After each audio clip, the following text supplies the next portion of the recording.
Pour ne rien manquer, abonnez-vous maintenant. Il est 10h34, merci Félix. Vous savez que vous pouvez retrouver tous les jours de 10h30 à midi et demi votre émission Parlons Vrai chez Bourdin. Si vous avez manqué le direct ou si vous voulez réécouter l'émission, aucun problème. Elle est immédiatement disponible en podcast sur sudradio.fr et sur notre application Sud Radio. Merci donc d'être avec nous. 0826 300 300, vous témoignez. Et nous allons commencer avec la première préoccupation des Français, le coût de la vie. Et je vais commencer cette émission avec le témoignage de Frédéric. Frédéric est à Paris. Bonjour Frédéric. Oui, bonjour Monsieur Bourdin, bonjour tout le monde. Merci d'être avec nous, auditeur de Sud Radio depuis longtemps, Frédéric. Oui, depuis pas mal d'années même. Bien. Vous aimez toujours ? Dites-nous si vous aimez ou si vous n'aimez pas. J'aime bien les opérations de transparence, vous savez, avec les auditeurs. J'aime bien, moi je me souviens, à RMC, je faisais ça. De temps en temps, j'interrogeais les auditeurs, je leur demandais est-ce que vous aimez l'émission ou est-ce que vous ne l'aimez pas ? Certains aimaient et le disaient, d'autres n'aimaient pas ou aimaient moins et le disaient. Certains nous disaient il faut changer ça et ça. Bon, on tenait compte. Frédéric, vous aimez, ça va ? Oui, bien sûr, parce que j'aime beaucoup même, parce que il y a de moins en... j'ai le sentiment, vous en parliez à l'instant, oui. J'ai le sentiment qu'il y a de plus en plus de militants et de moins en moins d'impartialité et de débat et de contradiction sur les médias. Ah, vous savez que vous me faites plaisir, Frédéric, parce que je combats le militantisme dans les médias, quel qu'il soit. Et je pense qu'on a besoin de contradictions, on a besoin de débats, on a besoin d'explications, d'analyses, et non pas de commentaires systématiques ou de prises de position systématiques qui ne permettent pas une forme de pluralisme. Frédéric, d'ailleurs, on abordera le sujet entre 11h et midi. Si vous voulez réagir sur le sujet, n'hésitez pas. 0826 300 300, ce sera passionnant. Mais Frédéric, ce qui vous préoccupe, ce qui nous préoccupe, c'est le coût de la vie. Vous avez constaté, évidemment, l'augmentation des prix des produits de base, pâtes, huile et beurre. Comment faites-vous ? Bien, effectivement, on a vu que le café avait fait un bond formidable en avant, les pâtes un peu, les produits laitiers, etc. Alors bon, on veut pas s'empêcher de manger non plus. Hein. On fait pas non plus des repas de Noël tous les jours. On est un peu comme tout le monde. Hein. On a un repas habituel. Bon, on subit. Parce qu'on n'a pas le choix.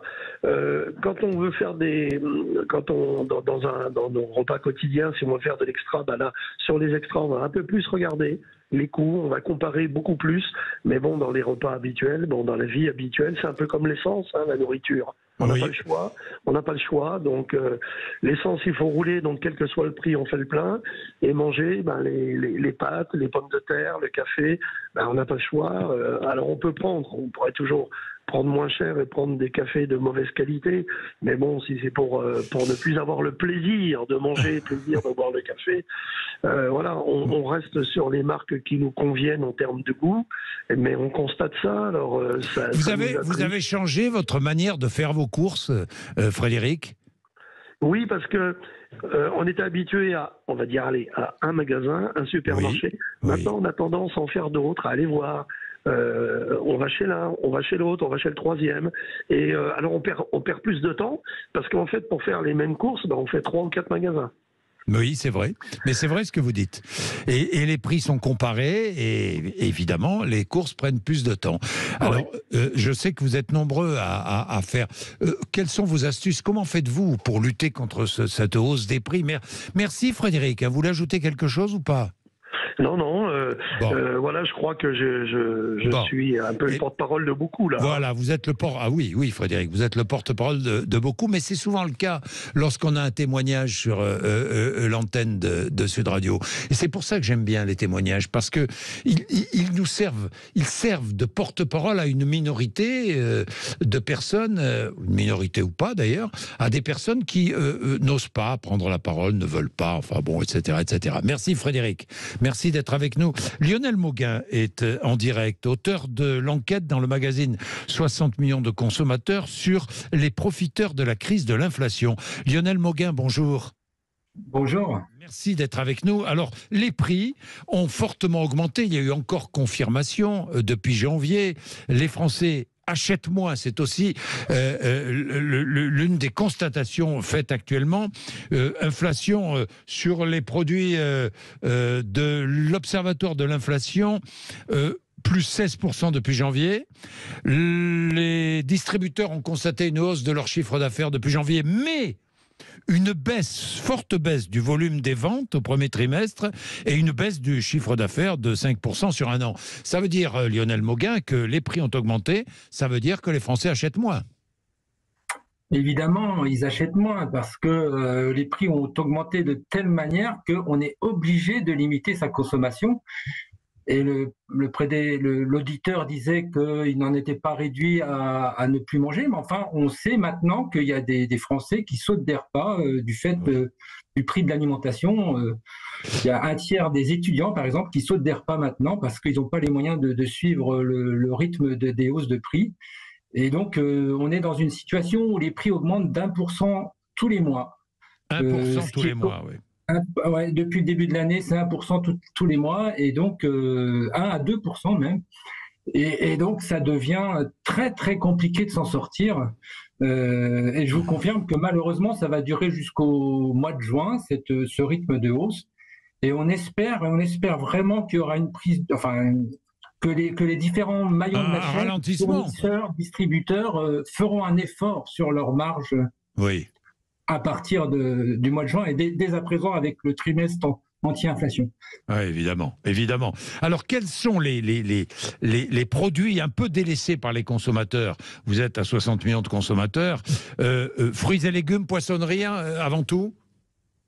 Tout ce qui est cher. C'est-à-dire, évidemment, la poissonnerie, la viande, elle a augmenté.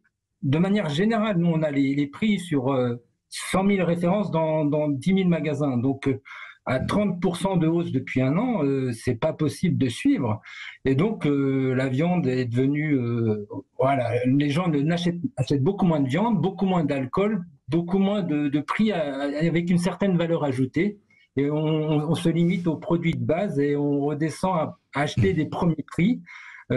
Pour qu'on puisse s'en sortir à la fin du mois. Lionel Mauguin, je regardais fruits et légumes, poissonnerie, produits apéritifs, les produits salés, vous savez, les huiles, les produits d'entretien sont les produits qui sont de moins en moins achetés en ce moment, évidemment, parce que ce sont souvent des produits qui sont plus chers.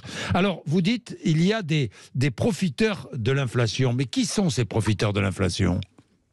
Alors, on a essayé de voir quelle était l'évolution des marges des différents acteurs depuis deux ans. Oui. Et on s'est rendu compte que, d'une part, contrairement à ce que disent les distributeurs, l'industrie agroalimentaire a fait quand même des efforts sur leurs marges, puisque la marge de l'industrie a baissé de 16%.